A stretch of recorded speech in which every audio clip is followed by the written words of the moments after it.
मादा है उसका प्रवेश उनकी सीमा में नहीं होता। यहां तक कि विभांडक महर्षि के आश्रम की सीमा में वृक्ष होते थे, लताएं नहीं होती थी।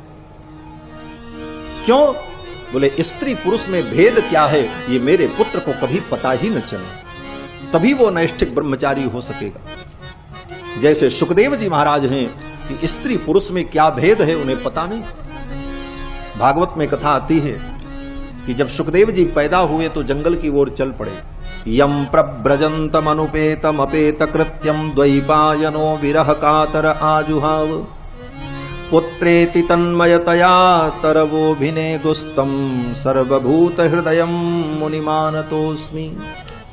सुखदेव जी चले जा रहे हैं जंगल की ओर, दिगंबर, 16 वर्ष की अवस्था, और भगवान का स्मरण करते हुए चल पड़े। 16 वर्ष तक तो मां के गर्भ में ही थे और जन्म लेते ही चल पड़े। वेद व्यास जी पीछे पीछे दौड़ पड़े, बेटा रुक जाओ रुक जाओ। पुत्रेति तन्मयतया तरवो विनेदु। और सुखदेव जी जिस रास्ते से निकले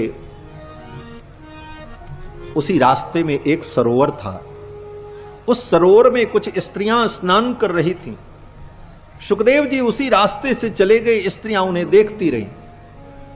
लेकिन जब पीछे से वेद व्यास जी आए अपने पुत्र को ढूंढते ढूंढते, तो स्त्रियों ने लज्जा के वश होकर वस्त्र धारण किया और अपने मुंह को ढक लिया, घूंघट किया।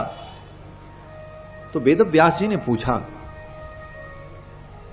कि मेरा युवा पुत्र नग्न अवस्था में निर्वस्त्र, मेरा पुत्र शुक इसी मार्ग से चला गया और मेरे युवा पुत्र को देख करके तुम्हें लज्जा नहीं आई और मुझ बूढ़े को देख करके लज्जा कर रही हो?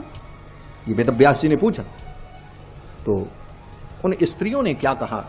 स्त्रियों ने कहा, हे मुनिवर, स्त्री पुंभिदान विभक्ति दृष्टि ही। स्त्रियों ने कहा कि लज्जा का कारण क्या है ये जान लो। आपके पुत्र सुखदेव योगी हैं, उनकी दृष्टि में स्त्री पुरुष में कोई भेद ही नहीं है, इसलिए उनसे लज्जा का कोई कारण नहीं है। लेकिन आप वृद्ध होते हुए भी आपको स्त्री पुरुष के भेद का ज्ञान है, इसलिए आपसे लज्जा करना ये धर्म है, ये उचित है। वेद व्यास जी मौन हो गए। कहने का तात्पर्य कि नैष्ठिक ब्रह्मचारी होने के लिए ये भेद की दृष्टि भी जीवन में न हो।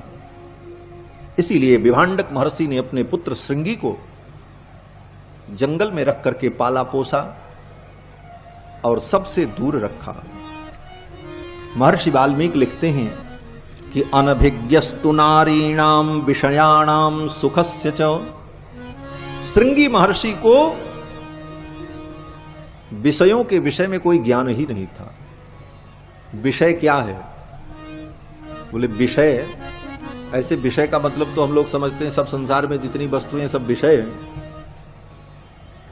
लेकिन विषय का मतलब है इंद्रियों का